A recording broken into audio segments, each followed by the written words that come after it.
Сайн байцгаана уу? Эрүүл бай подкастын цааш шинэхэн дугаар сонсогч танд хүрэхэд бэлэн болсон байна. Тэгээ натур мэд уламжлалт сэргэн засах нойрны төвөөс эрхлэн явуулдаг тус дугаарт өнөөдөр зочин эмч маань хүрэлцэн ирж төрөө учирхааны талаар ярилцахад бэлэн болсон байна. За сайн байна уу? За сайн байна. За та өөрийгөө танилцуулаач. За би ардийлч урлууг эрэгтэйчүүдийн эмнэлгийн ерөнхий эмч Нурлаан байна. Бид хоёр өнөөдөр төрөө булчирхаа гэсэн сэдвийг сонгож авсан. Тэнгүүд миний ойлголтоор бол төрөө булчирхаа гэдэг нь одоо эрчүүдийн хоёр дахь зүрх гэж нэрлэгдэж байна, тэ. Эрчүүдийн хувьд бол нэлээд хэрэгцээтэй эрхтэн тогтолцоо гэж ярьдаг. Тэнгүүд яг нөгөө энэс цаашаа мэдлэг бол дутуу байгаа. Тэгэхээр надтай адилхан бас ингээд төрөө булчирхааны талаар мэдээлэл хомс ер нь бол анхаарахгүй байгаа хүмүүс олон байгаа учраас өнөөдөр 3 сэдвийн дагуу хоёлаа ярилцъя. За эхнийх нь болохоор төрөө булчирхаан томрол гэж ер нь юу хэлээд байгаа вэ? Ер нь дийлэх тохиолддог зүйл нь одоо энэ юм байна, эрчүүд тохиолддог дийлнэх одоо шинж тэмдэг нь энэ юм байна гэж ерөнхийдөө хараад байгаа шүү дээ. За төрөө булчирхаа гэдэг эрхтэн бол давсгны доор байрладаг.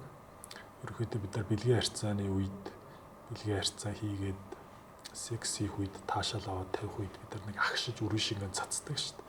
Энэ цацах үйл явц үрэн шингэнийг хольж боловсруулах, шээс дамжуулах замыг хамгаалах юм үүрэгтэй булчирхаалаг хэрэгтэй. За энэ эрхтэн бол амьдралын явцад дааврын солилцооны алдагдлуудтай холбоотойгоор томордог.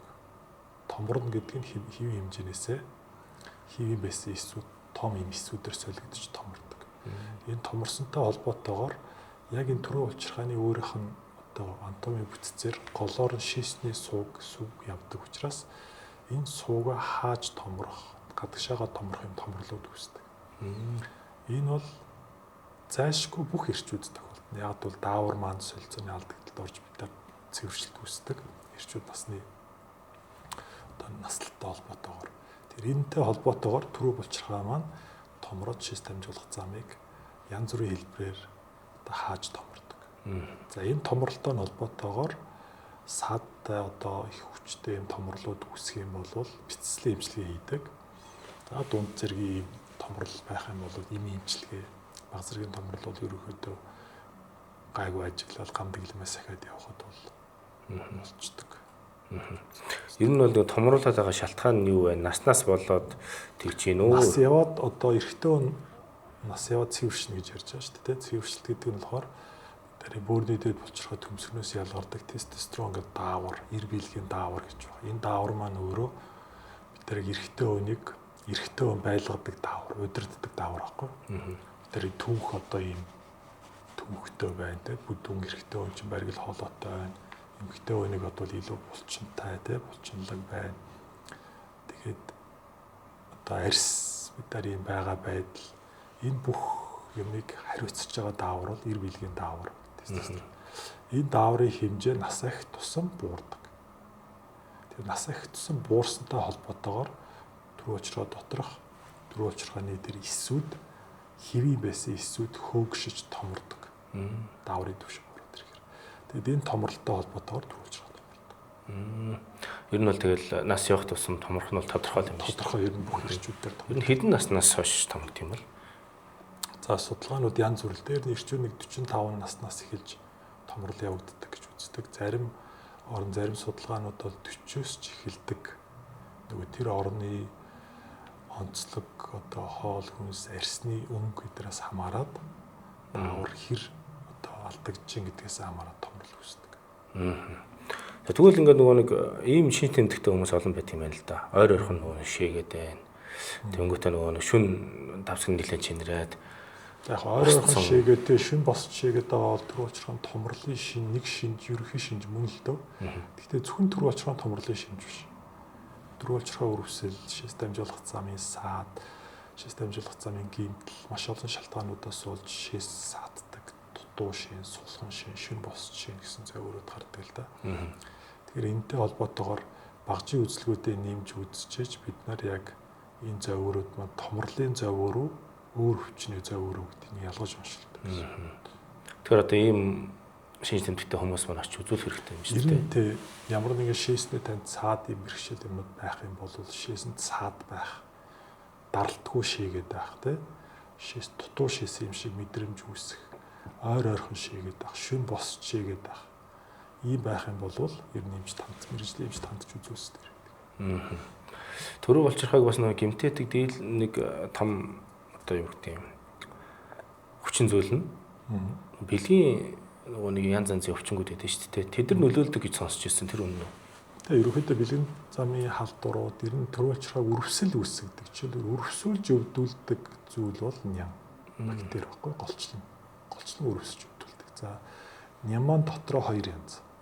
Нэг нь болохоор бид нарийн спешиал буюу одоо яг тодорхой бэлгийн замын халдварууд, үрмөц нянгууд, сүрийн халдварын нянгууд гэсэн ийм нянгууд энэ үрмөц нянгууд байдаг. За нөгөө нэг бүлэг нь болохоор үрмөц бус нянгууд, системийн нянгууд гэж ярьдаг. Бид нэр хоолой, шүд, бас шис гэдсэнд өөр эрхтнүүдэд үрвсэл үүсгдэг нянгууд төрүүлж хаан дэрж үрвсэл үүсгдэг. Тэгэхээр ийм нянгуудаар ерөн төрүүлж хаа үрвсэл үүсдэг гэсэн. Тэгэхээр одоо бүх төрүүлж гимтэйгээд байгаа юм зөвхөн бэлгийн замын халдвар биш л дээ. Зүгээр үрвсэл үүсгдэг хоёр төрлийн бүлэг нянгуудын нэг бүлэг нь бол бэлгийн замын халдвар ордог. Тэр нэг айл эмнэлгийн эмчим мэдгүй ямарсан төрүүлж байгаа талаар ярих та. Бэлгийн замын тийм өвчнийг ингээ өөртөө хадгалаад тэр нь одоо олон жилийн дараа ингээд сэтрээд өөрөөсөө ингэж нэг барьж чадахгүй болоод ингээ гаргаад ингээд биед нь асуудал үүссэн гэдэг нэг тийм ярьж ирсэн байхгүй юу. За бэлгийн замын халдварууд те ерөөхдөө өөрөөсөө халдвар биед ороод тэрийг бие махбод өөрөө устгаж дийлэхгүй болохоор имээр имчилж устгаж байгаа шүү дээ. Тэр үйл явцын үед архагших магадлал байдаг. Гэтэ бүх хүмүүс биш л дээ. Бэлгийн замын халдвар арилахгүй үлдчихдэг архагчдаг. Нэг бол зөв онцлоогүй зөв имчилгээг өгөөсэй гэж үлддэг. За тэр үлдчихэж байгаа бэлгийн замын халдвар зөвхөн төрүүлчрхаан дотроо үлдээд байгаа юм биш. Жишээлбэл бэлгийн замын халдварууд орж ирээд хамгийн түрүүнд гимтээдэг эрхтнүүд ушээс дамжуулах замаа бид нар гимтээж дараа нь төрүүлчрхаа эдэр гимтээ төмсөг гимтээ дайвар гэж эрэхтэй бид төмсгний хажууд байдаг бид нарт хүүхдтэй болоход маш чухал эрэхтэй. Энэ үрийн суугийг гимтээ. За энэс цаашлаад цуснд оронгот бүх булчирхаануудыг гимтээ. Бүх булчирхаалаг эрэхтнүүдийг гимтээдэг. Бүр үрмөц халдварууд ясны эд үе мөчийг гимтээдэг. Мэдрэлийн системийг тархины хатга хэлсийг гимтээдэг халдварууд байна. Үрмөцөөр дотор эрэхтнүүд ясыг гимтээдэг халдварууд байна. Тэгэхээр одоо халдвар зөвхөн төрүүлчрхаа дотор ороо байршчаад ингээд байгаа гэдэг нэг талаас жоохон өрөөсгөлтэй. Халдвар бол хаач байж болно бие махбод. Ер нь орж байгаа үед нь шээс бэлгийн зам байдаг учраас шээс бэлгийн замд илүү гэмтэл үрвсэл үүсэх магадлал өндөртэй. Окей. Тэгэхээр ер нь бол нөгөө нэг шээсний сав нөгөө нэг зам гэмтлээ гэж бодоход төрүүлчрхаа ингээд давхар гэмтнэ гэсэн магадaltaй л юм ер нь бол. Тэрнээс яг бүгд гэмтэж гэсэн ба. Тэгвэл бэлгийн замын халдвараар өвдөж байгаа тохиолдлуудын бараг 85% нь шээс дамжуулах зам ямар нэгэн хэмжээгээр заавал гэмтдэг. Одоо бид нар гараа зүсэх юм уу ямар нэг юм үрвсэл үүсгээл арьсан дээрээ ил шарах гардаг шин. Тэр шарах маань сорвжиж идэгдэг. Яг энэ шиг салстад тэр энэ шээс дамжуулах зам бол тэр амны хөндөө шиг юм салстад. Тэр дотор тийм сорвжил үрвслүүд үүсдэг. Ямар нэг хэмжээгээр заавал үүсдэг. Тэгэхээр тэднээсээ болоод эргээд архаг өвчнүүд өвдөх эрсдлүүд ихсэн. За тэгвэл ер нь ямар наснаас эхэлж ер нь төрөө булчирхааг анхааруул зүгээр вэ? Одоо үзлэг онцлогоонд оруулах зүгээр гэж. Анх өвчнүүдийн хэлбэрээс бид рүү ярьж байсан төрөөчгөн долоон өвчнүүд тохиолддог дөрвөлт өвчнүүд байна.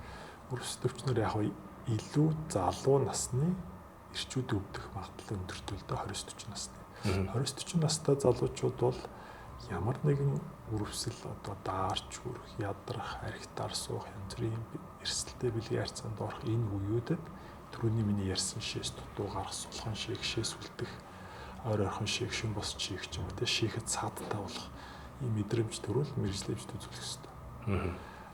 За яг 40-оос 60 насны эрчүүд бол хвчлэн томрлууд эхэлж иж магадгүй. Бас адилхан саяны шинж тэмдгүүд илэрх юм бол бас мэрэгжлэмж үзүүлэх хэрэгтэй.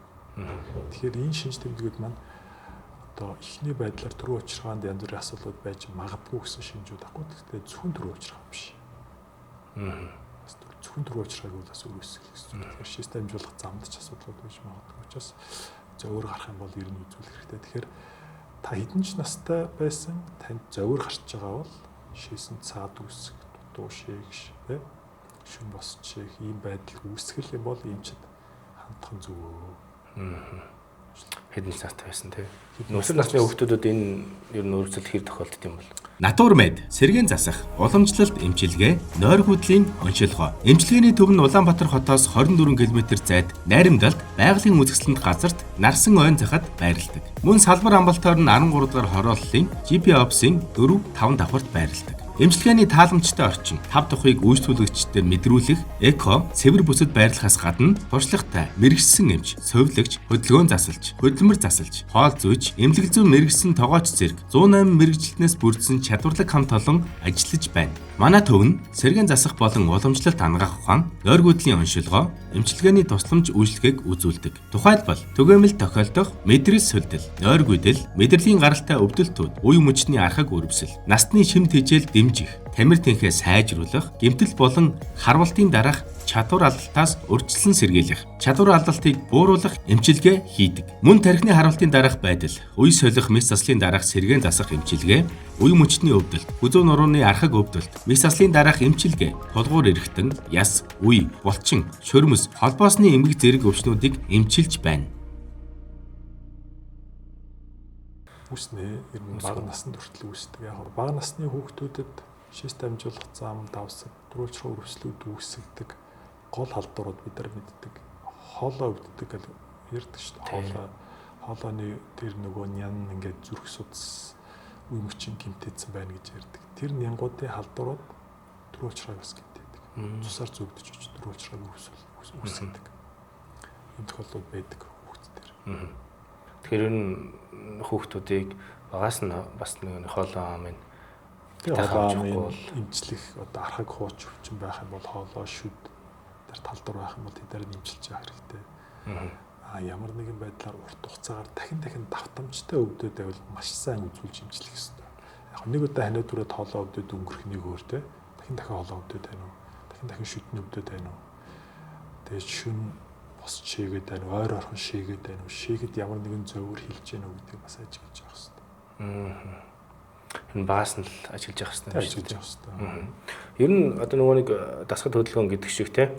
Бүр төрөө улчирхааг ингэж нөгөө нэг багаасаа ч юм уу айтайхан авч явах тийм одоо амьдралын хэм маяг байдаг. Урдсан сэргийлэгтэр бол гол яригддаг юм бол урдсан сэргийлэгт онцлогоо авахгүй зөв онцлох хэрэгтэй. Тэр урдсан сэргийлэхэд ирчүүд эрүүл мэндийн үзлэгтээ оруулаад хэвшиж хэрэгтэй. За та ямар нэг эрсдэлтэй харьцаа хийдэг залуу ганц бий те ийм байх юм бол эрүүл мэндийн одоо хувьд 6 сараас 1 жилд нэг удаа үзүүлэх ёстой.